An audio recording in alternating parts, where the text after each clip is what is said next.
We are now recording. All right, so as Aaron just mentioned, we do take care of getting those new forms into sites, so you won't have to worry about that piece.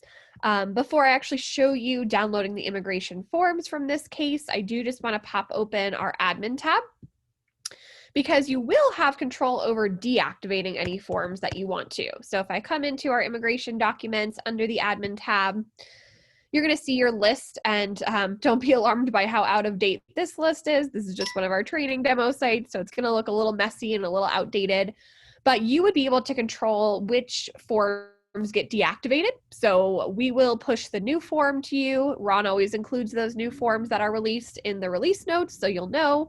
And then you can come in here and deactivate the old form whenever you want to. So it might be, we push it out a little bit early and they're still accepting the old form. So you want both versions available for users or whatever you want there. So you really have control over that deactivating process. You can also, by the way, deactivate any forms that your program just doesn't use. So if there's any instances of that, you don't have to have them in your list. You can deactivate them and make sure they don't show up for users. But that's really all that you have to do on the admin side. So again, we kind of take care of the actual updating process. And then going back to my case here, when I'm ready to go ahead and generate an immigration form, I want to go up to actions. One thing actually to note before I go there is just that the immigration forms are going to fill in a lot of data for you from your case, but only things captured in system fields. So if you, for instance, capture the eye color of the client, I know some immigration forms call for that, it's not going to automatically populate into your immigration document. So it is just system fields. But it does include a lot of the immigration specific blocks that you might be using as well. So if you're using the immigration entry exit block, the marital status or marital history block, the employment history block, all of those will feed into the immigration forms, again, along with system fields that you would expect, country of birth, a number, immigration status, passport number, all of those are going to be available. And as long as you add the data to your case, they're going to populate when you generate these forms. So just wanted to mention that. But I'm going to go to my immigration forms link here, which of course we would add into your actions menu. And this is going to show me all of the active forms in my site here.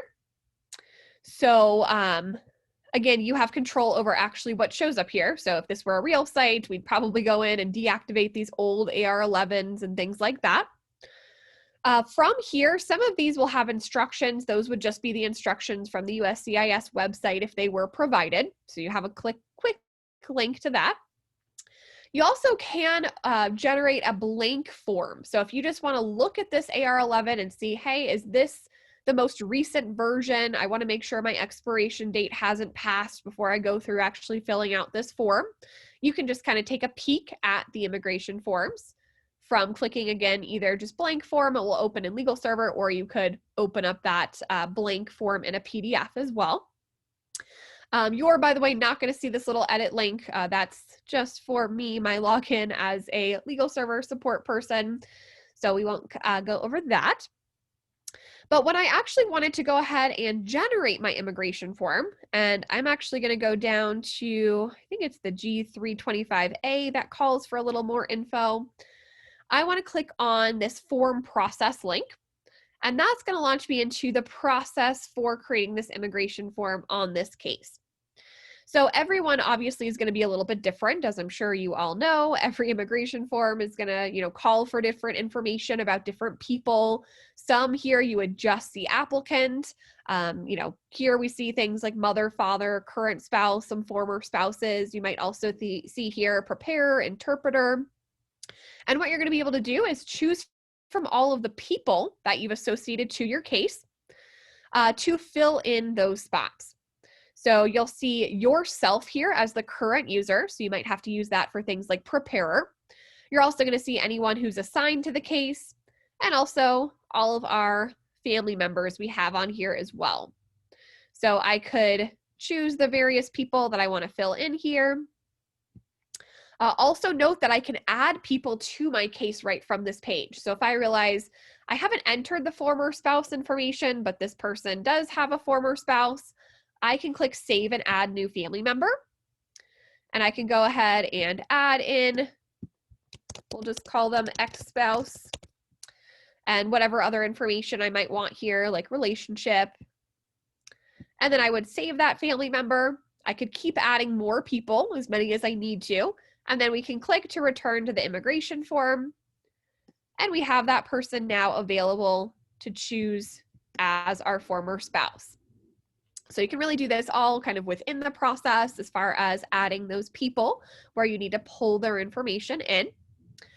Also really important to note is on this page and the next one, if we add information, add data, or change data, it's going to be reflected in the case.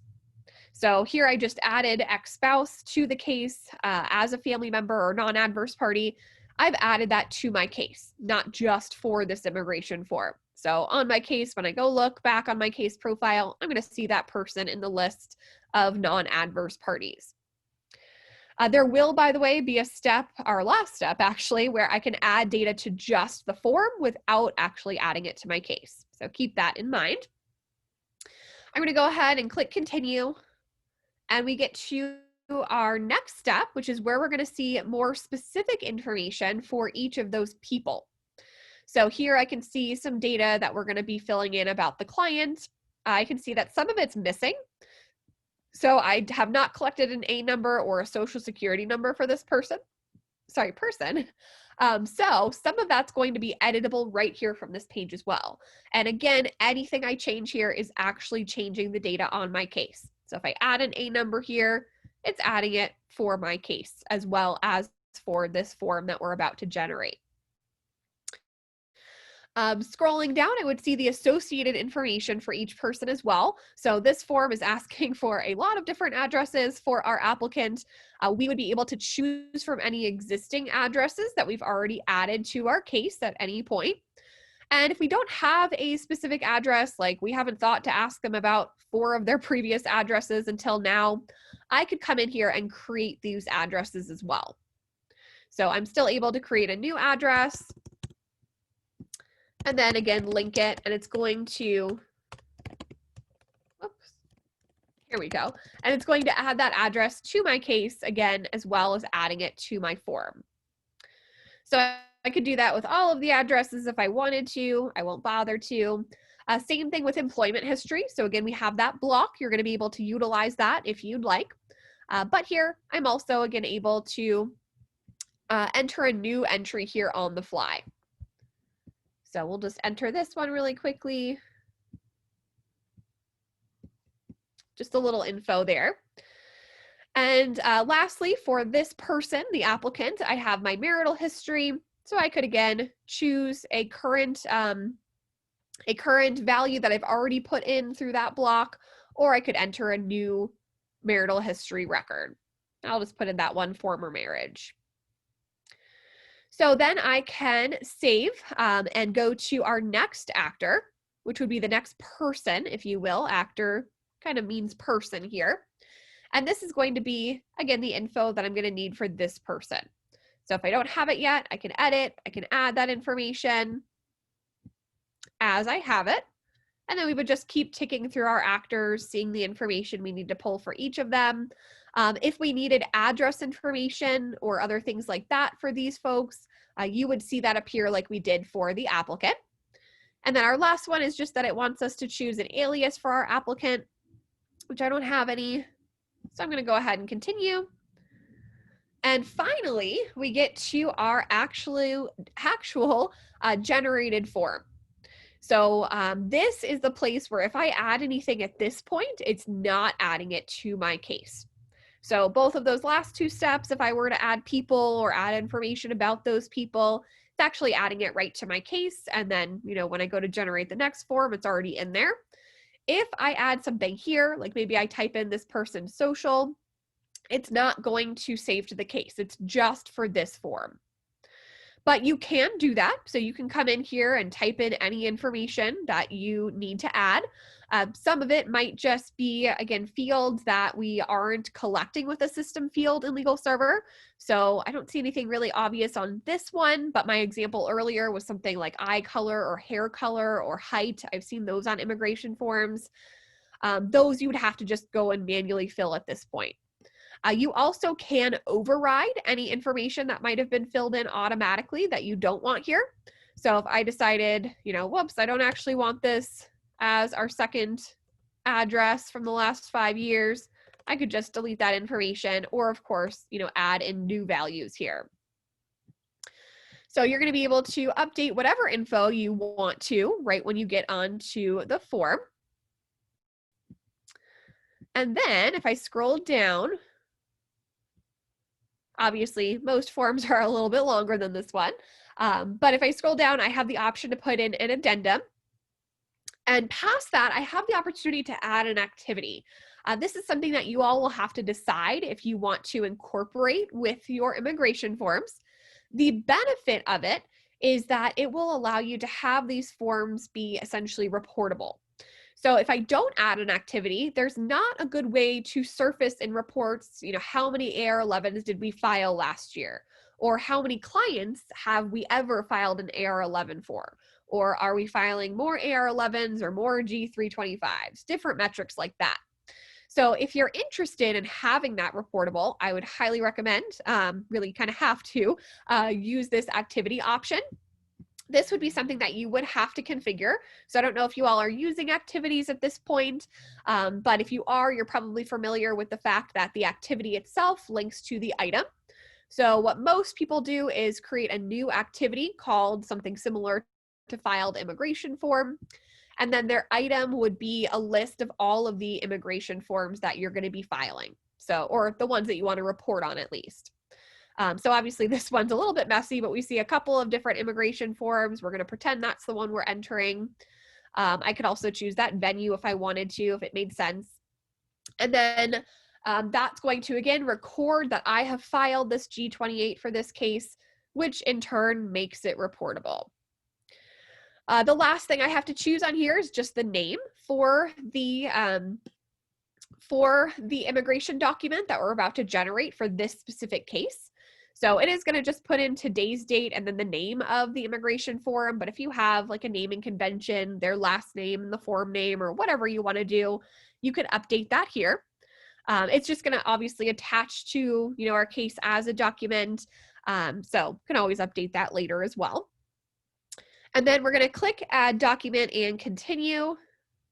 And I missed something. Oh, I didn't select my case. There we go. There we go. So then it's going to give me my link to download the generated form. And if I head over to my case profile, it's going to also automatically just add it to my case as a document. I am not entirely sure as far as what SharePoint is going to do with that immigration form. I actually did ping Steve. I don't know if you've talked to Steve, but he's kind of our SharePoint expert. So I haven't heard back yet, but that would be something that I'm not quite sure what would happen as far as the folder structure.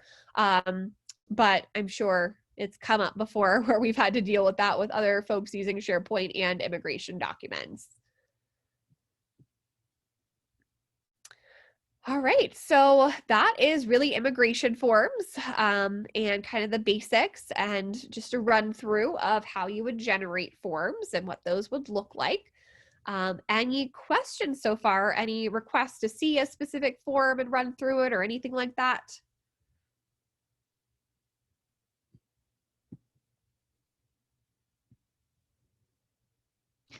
Leah, I'm not sure, pardon, this is Dominique. I'm not sure if you've covered it already, but do you have the ability to kind of insert a custom field? Sometimes like on an immigration form, you just kind of anecdotally say something like, see attached right next to something you've checked. Mm-hmm. So the only,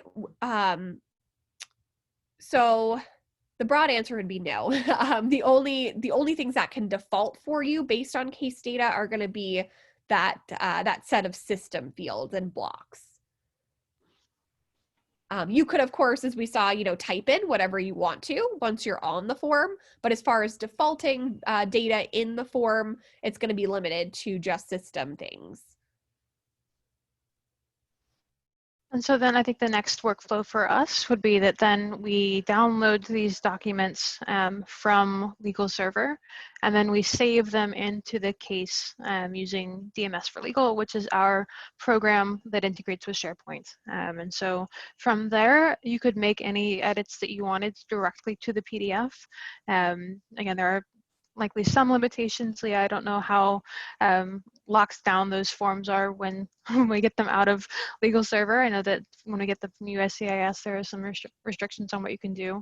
But anything that you were allowed to do, you would then be able to do and edit on the PDF itself. Yes, and it should, by the way, be the same restrictions as USCIS. That's something they kind of control when we create the forms in Legal Server. So I have heard that before where people are like, why can't I, edit something or make something? And it's the USCIS same restrictions. Leah, so I was wondering, there were fields where we skipped because we didn't know, and it said NA. When we actually generate the document, the application form, is it going to say NA or is it just going to be blank? It will just be blank.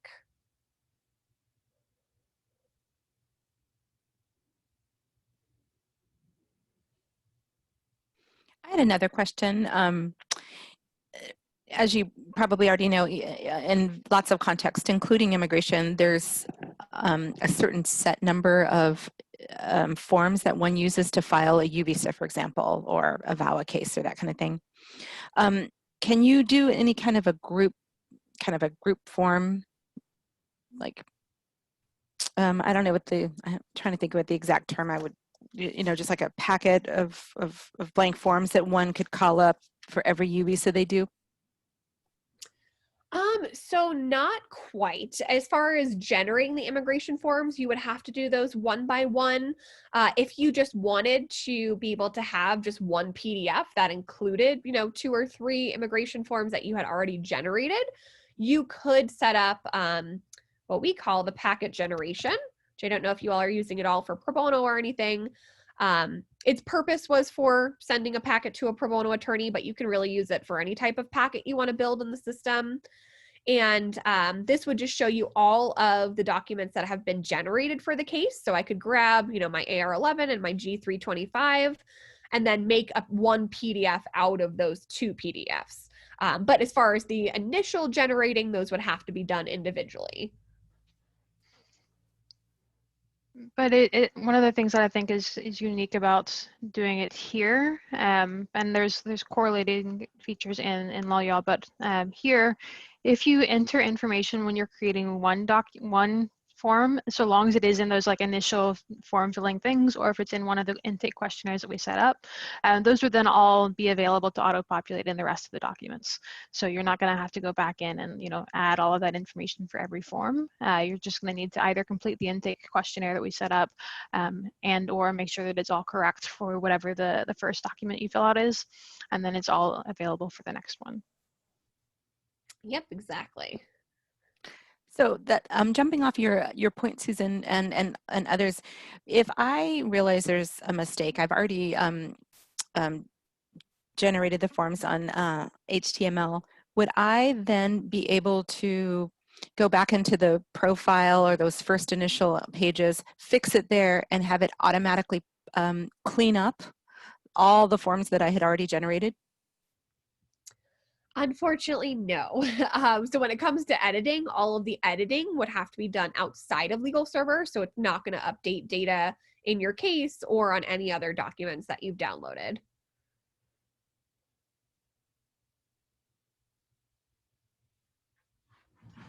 But just to sort of go off of that, suppose like we made a draft, we generated a draft, and then we got like a substantial amount of more information, and like would we be able to redo that form process to like regenerate the form? Oh yeah, yeah. You can go back and regenerate a new version of the form whenever you might need to.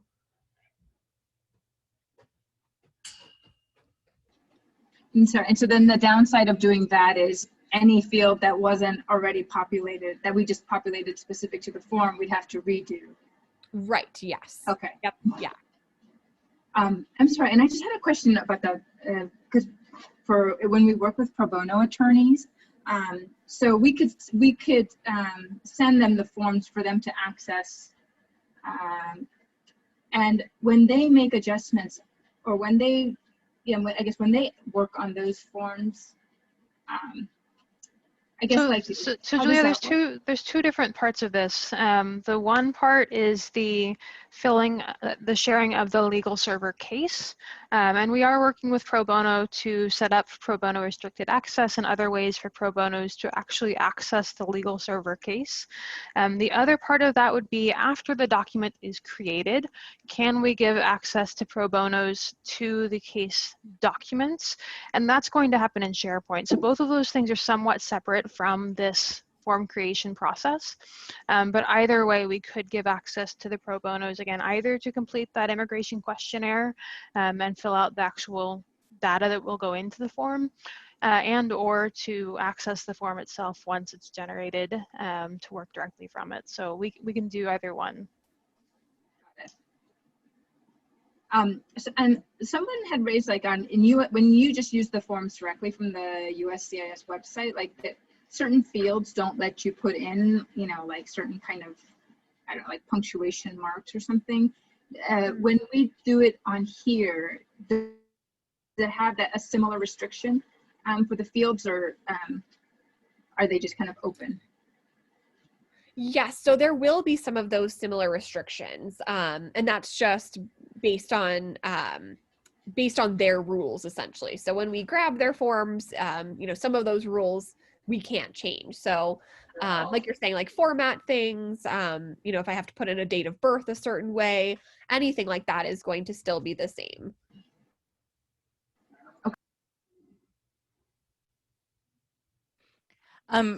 Taking that a step further, because it's pretty kind of a seminal issue right now in the immigration context. For example, indicating an A on a form, right now in some pockets of the USCIS form, you can't write that, but advocates find it very laborious to do it by a pen, and yet it would be rejected otherwise. So in that specific instance, would one be able to designate NA on this form, or who knows, because we don't know which restrictions are adopted and which ones are not? Right. Yeah, I would say most restrictions are going to be the same. When it comes to typing in NA, we might be able to type that in where you wouldn't be able to if you go directly through USCIS. I'm honestly not sure. I would have to have like a specific example to test on that. But I would expect most of the same restrictions to be here. Got it. Thank you. Sure. And just based off of the document packet that you're screen sharing right now, is that like just blank documents, or is it specific documents to the case that we would be able to send to the pro bono? The latter. So this is actually going to show you all of the documents that have already been added to this particular case that I'm on, whether they were, immigration documents we generated or just other documents I uploaded to the case. The other thing you can have available here, you can build specifically some templates to show up here. So if you had, if you wanted to send a packet of documents to the pro bono attorney, you could have, for instance, like an opening letter to the pro bono attorney that filled in, hey, their name, dear test pro bono, and hey, this is information about this case for the client, and fill in their name. So you can build a template that would be available here too, if that made sense. But it's going to be any templates that will automatically fill in that data when you create the packet, and then any documents that are already just on this one specific case. And this is not something that we would probably use, because you would only ever have the initial template that as it was filled out. You wouldn't be able to save any updates to the files, anything like that. And so we don't anticipate using this feature much. The kind of combined PDF functionality would be done using, Acrobat or some other process. But if there is a scenario or you have like volunteers working on a specific workflow that you really just want them to get those initial drafts from the case, then we would look at this. But otherwise, we'd share the SharePoint rather than from legal server. Mm-hmm.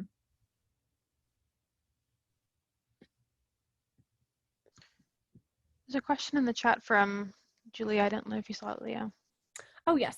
Can we add comment bubbles on the forms to flag for clients or pro bono that are then removed at the end? No. So you could add like some temporary notes when you're generating the document, the immigration form, and put something like fill in data here later or something in all caps. But there's no specific like commenting bubble kind of feature that would automatically disappear.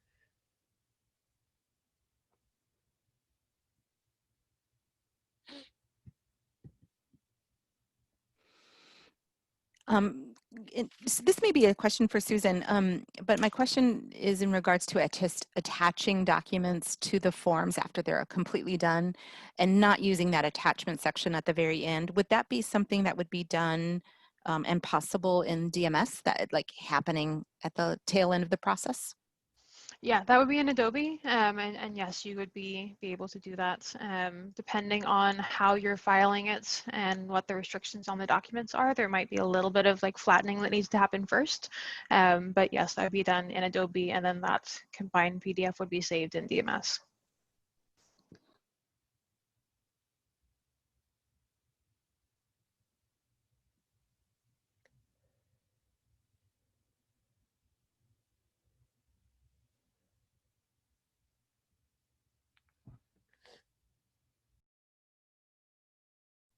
All right. Any other questions from folks so far?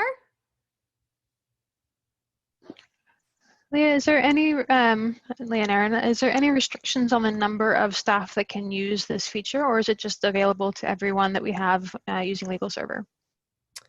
Nope, no limit. Just all of your use, of course, to users. So anyone who can log in and access cases that you give permission to the process. No limit on how many people. While I know that there's always an overlap with USCIS from the time a form is being phased out to the time it's no longer in use, and I know this is just a very rough estimate, but are you able to proffer the new acceptable form before the actual kind of retiring of the old form, before the old form goes out of date, so it's such that there's no gap? Yes, that is definitely always our goal, as far as just making sure that that new version is available before the old one gets officially phased out. And I say we hit that goal pretty well. The only time I've ever really seen it lapse is if it's a form that like no one really uses. And, there's that one organization that fills out that weird form and they say, hey, wait a minute, this one has lapsed. So of course, we would jump on that right away and make sure to get that in as soon as possible. But in general, yes, we always try to make sure that we get those new versions out and available for you before that old one actually officially expires.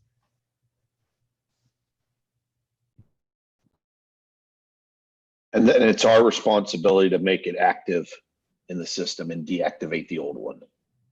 So it would come in active automatically. Oh, okay. If it was something where we, brought it in way before it actually expired, you could go and deactivate it and then reactivate it later, Right. but it will always come in active. Okay.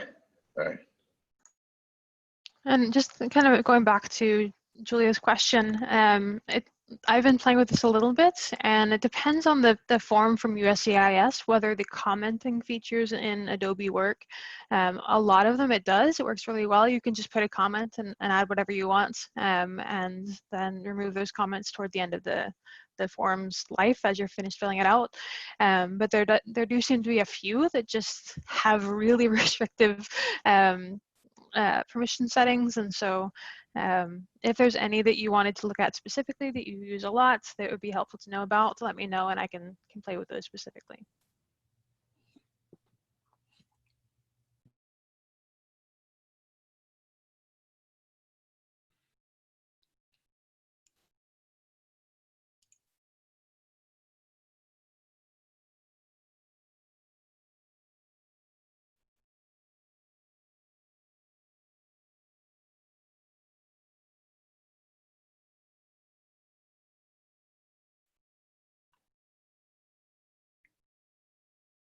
Any other questions for today?